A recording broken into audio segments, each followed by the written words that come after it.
Chalk by Jerry Guern. Rain had fallen in the night, and low wet clouds lingered over the plain, alternately veiling the morning in wispy gray and drifting aside to reveal distant groves and shrouded green hills.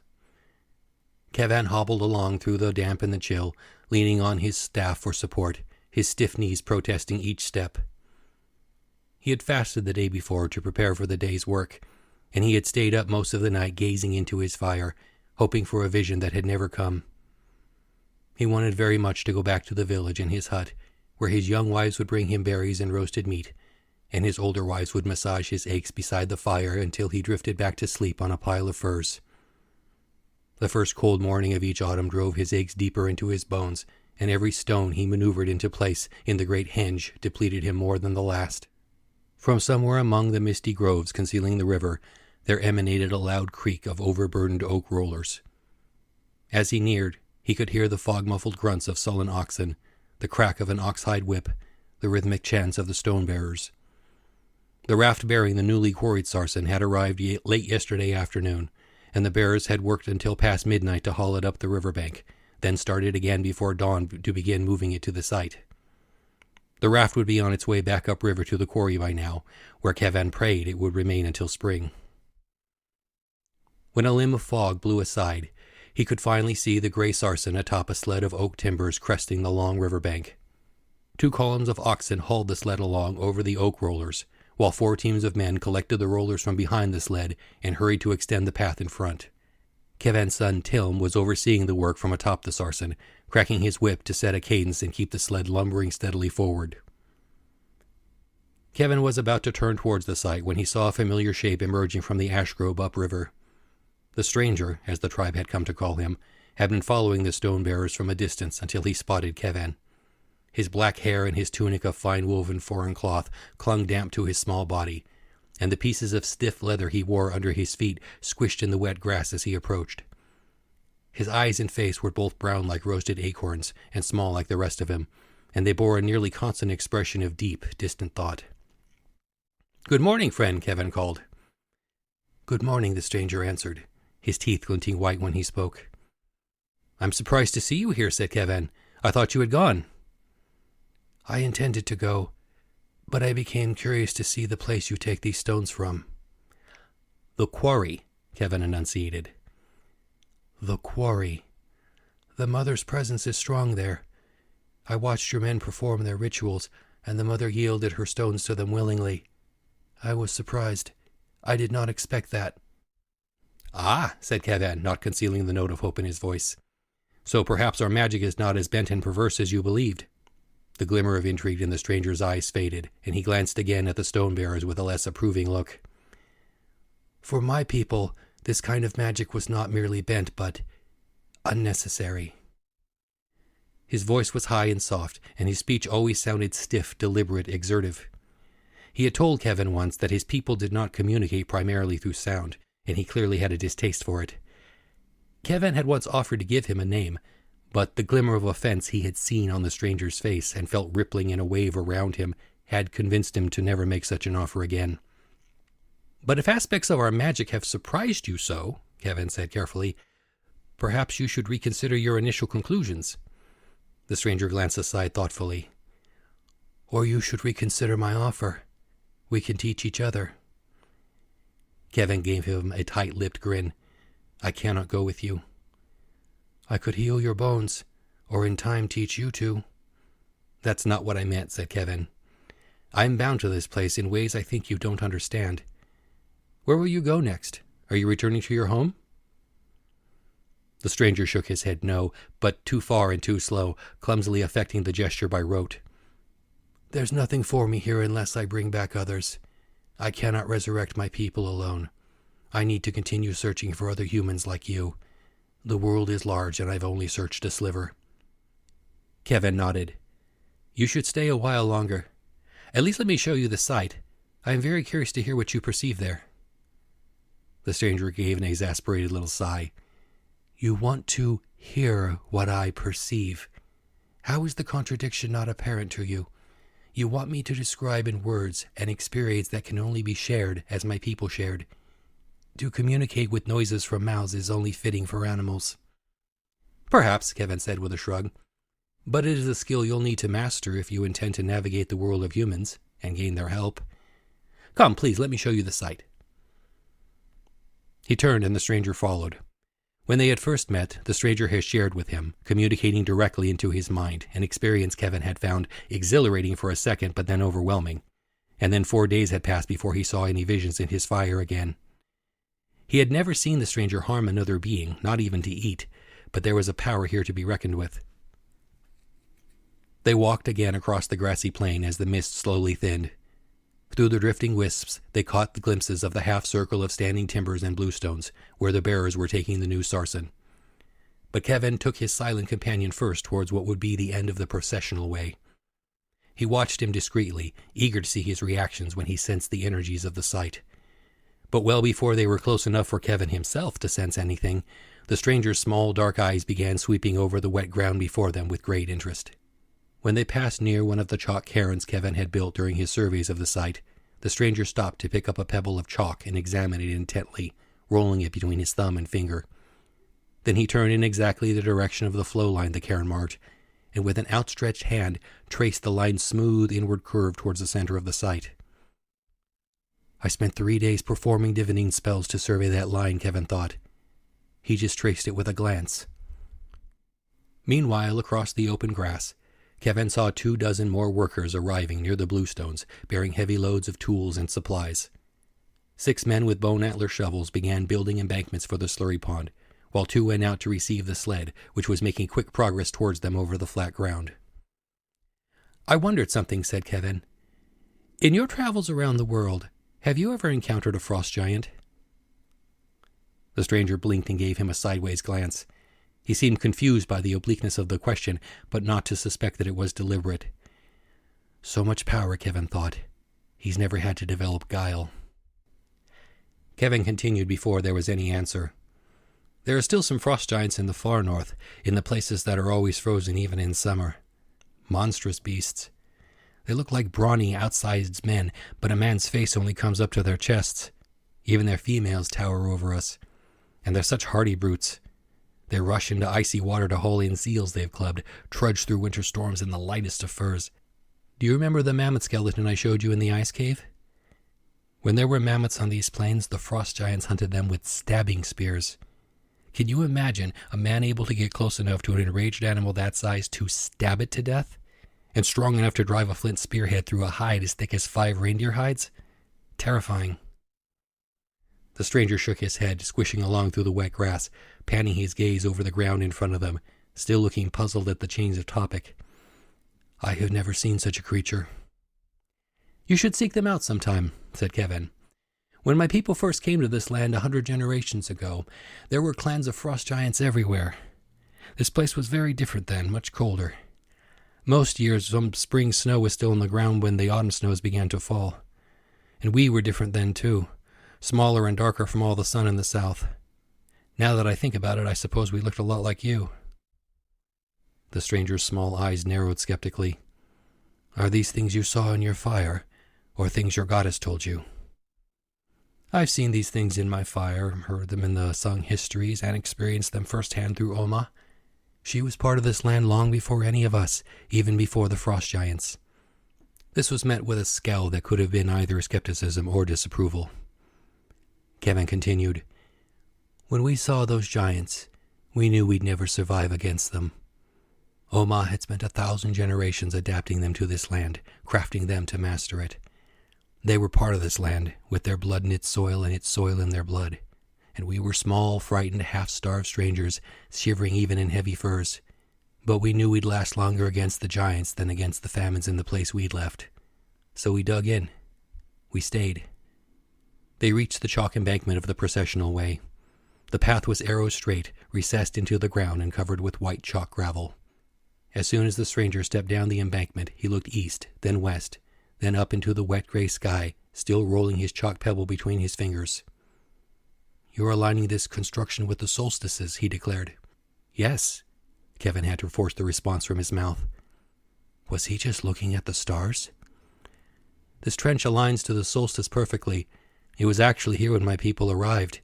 My ancestors built the embankments and smoothed it, but we don't know how it came to be. It was here before us, but I doubt the giants made it." The stranger's face fell into one of his ambiguous expressions that always made Kevin uneasy.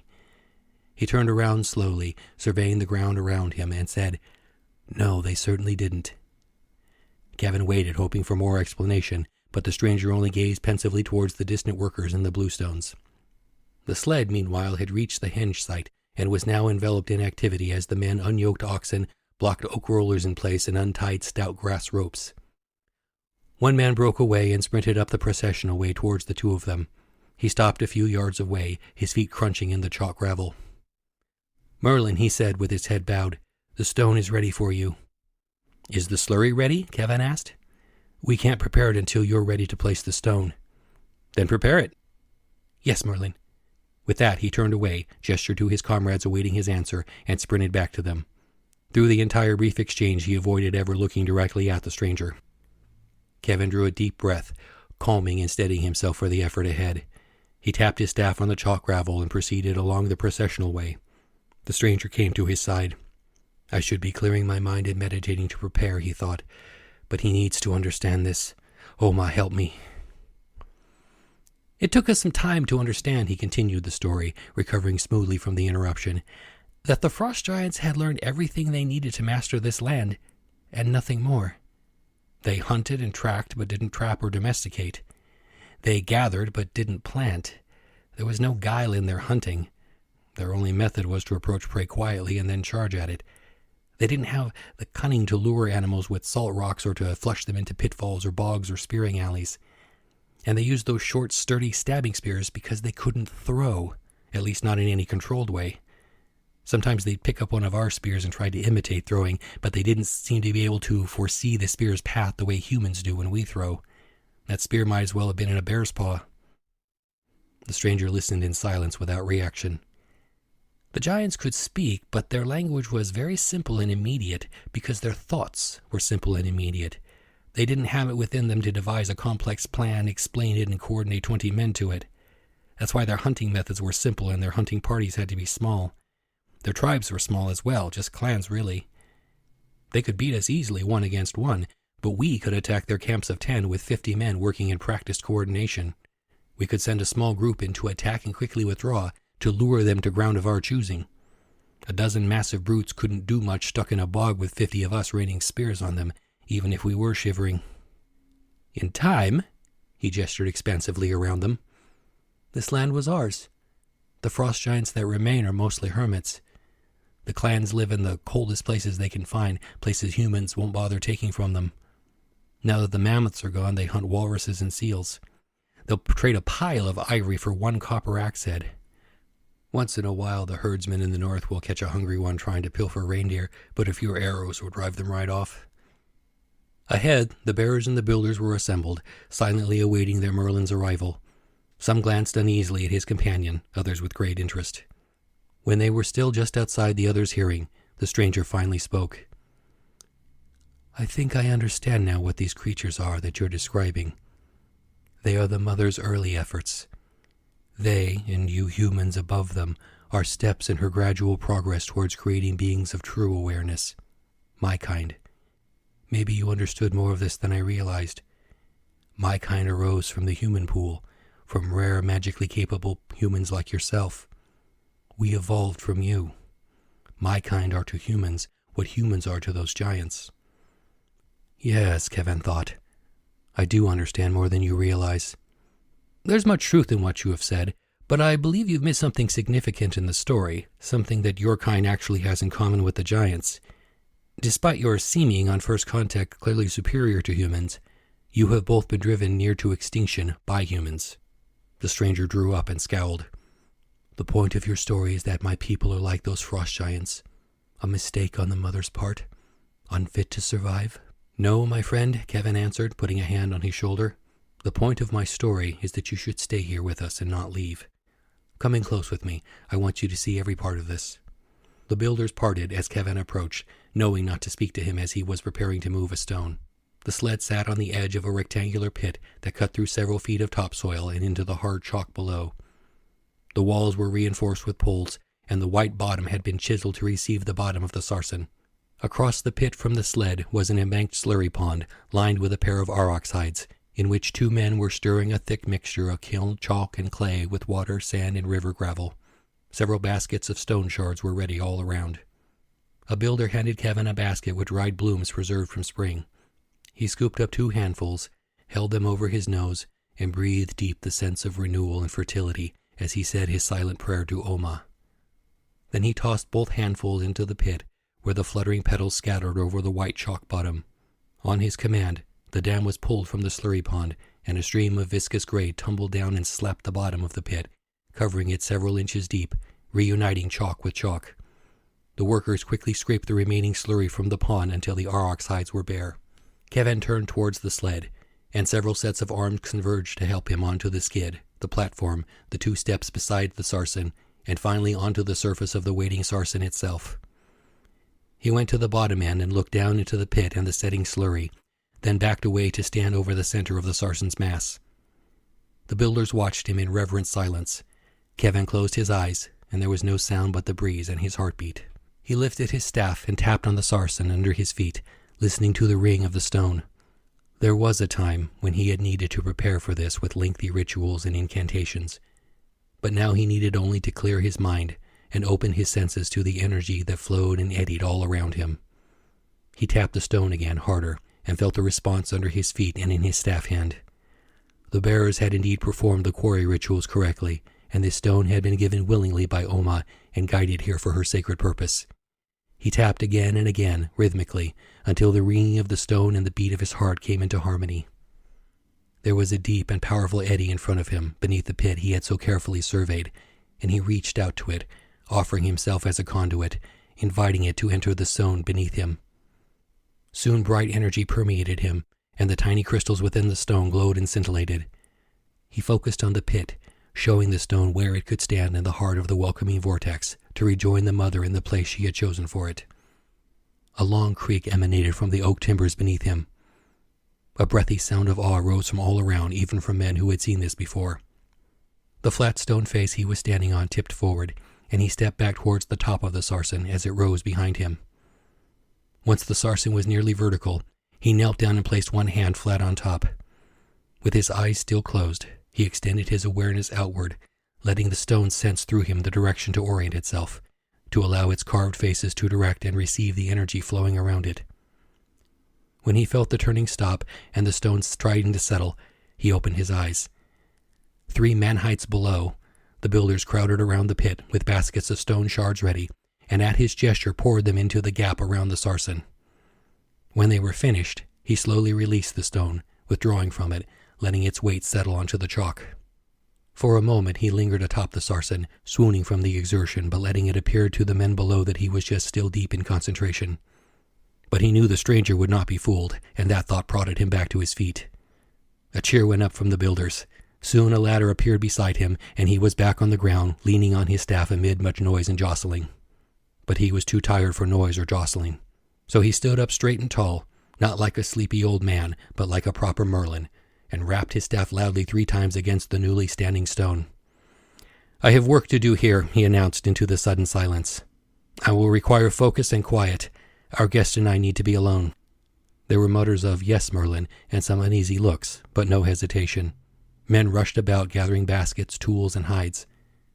The stranger stood in the middle of it all, looking serenely up at the sarsen, as unmoved as the standing stones themselves by the bustling activity around him. When they were alone again, Kevin sat down with a thump on the sled runner, knowing there was no further point in trying to hide his exhaustion. "Do you see now what we're creating here?" The stranger's lips pursed. "I think I understand what you're trying to create." "This is the largest stone we've placed," said Kevin. "I needed to place this one myself before I died, because having it in place will make it easier to align the next one and the next, even for a less powerful Merlin." "Yes," the stranger answered, as if it had been a question. He approached the sarsen and placed one hand against it. Then he turned to look down the processional path, back to the half-circle of bluestones, and finally at the top of the sarsen towering over him. A loud grinding of stone shards startled Kevin as the sarsen turned slightly and tipped a few inches northwestward. The stranger stepped away, nodding in satisfaction. "Can you feel that?"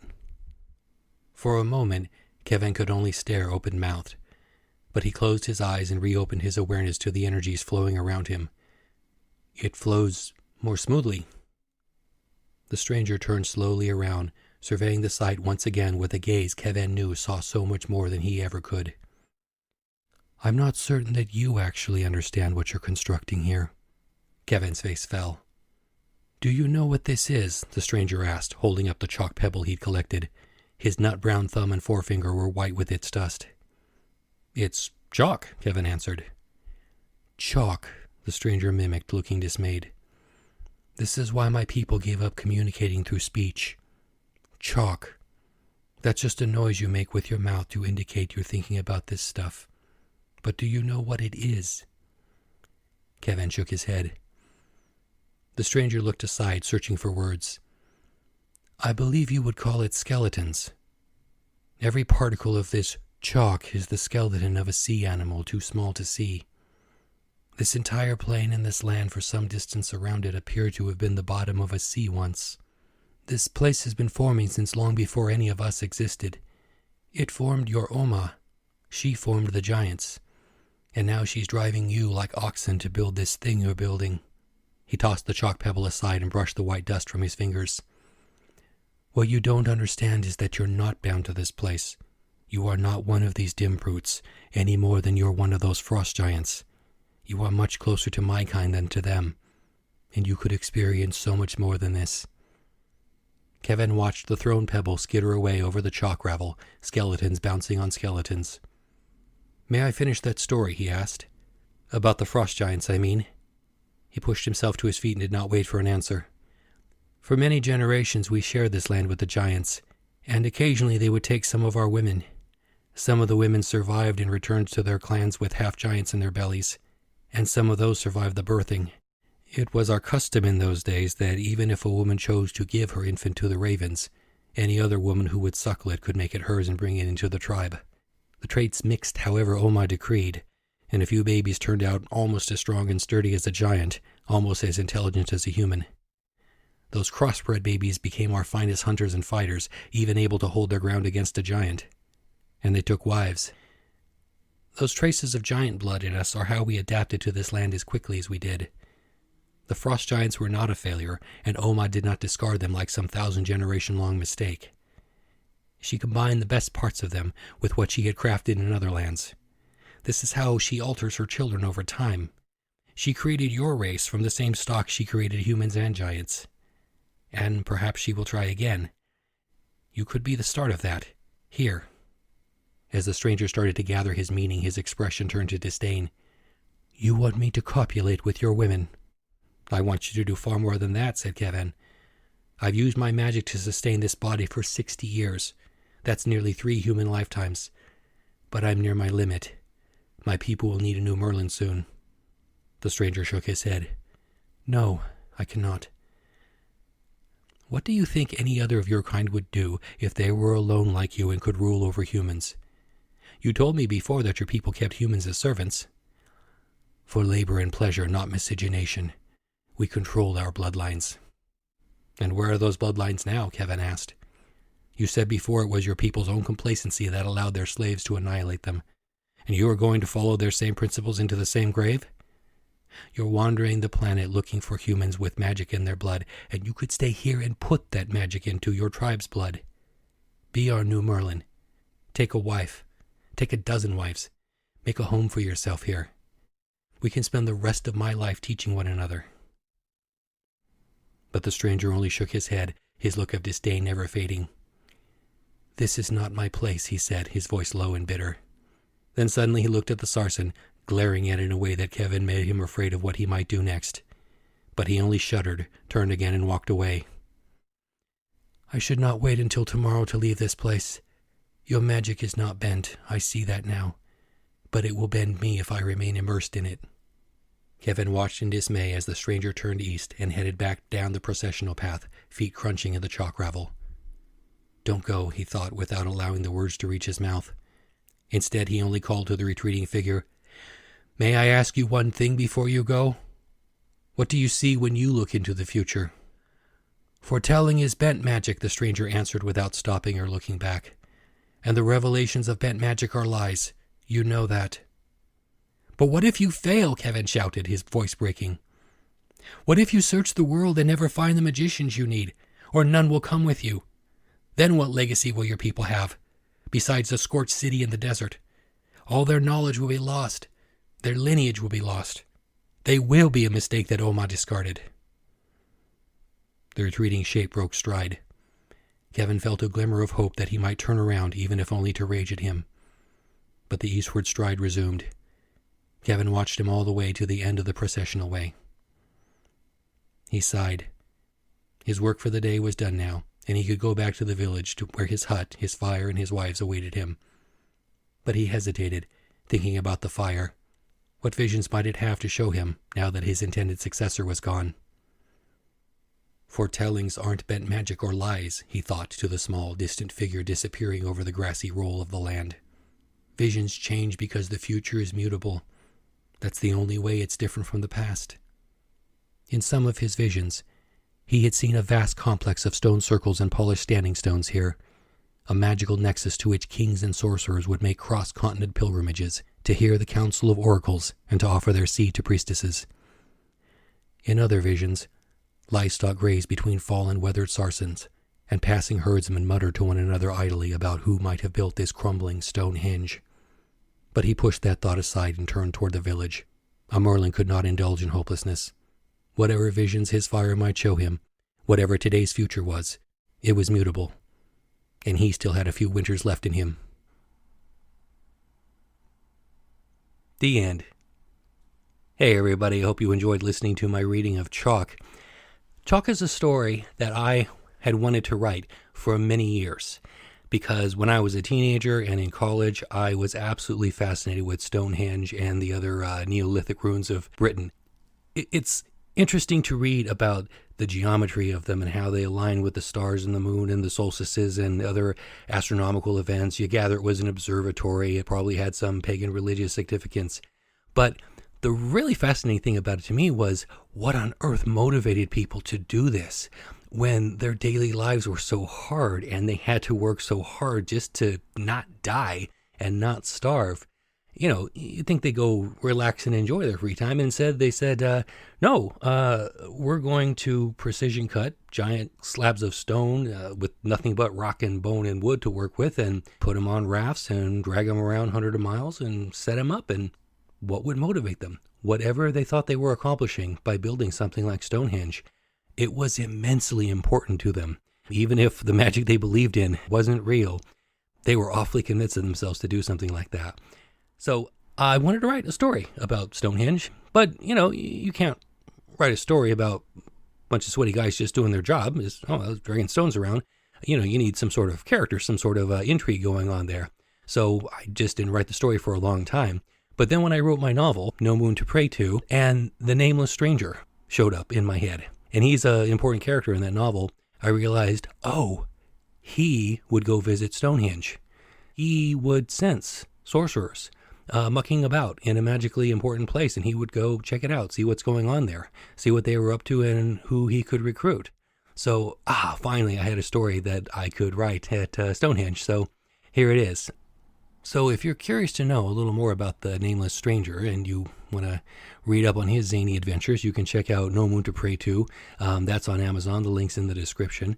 But if you're just too impatient, if you're so intrigued by him, you need to know right now more about him, you can click on the link in the video and listen to me reading the prologue to No Moon to Pray To. Most of the novel takes place in the era of the Crusades, but the prologue takes place significantly earlier than that, and other important historical characters have a cameo in the prologue. So you can check that out and see what else our friend has been up to. In the meantime, stay safe out there, everybody. Watch out for frost giants. Take care.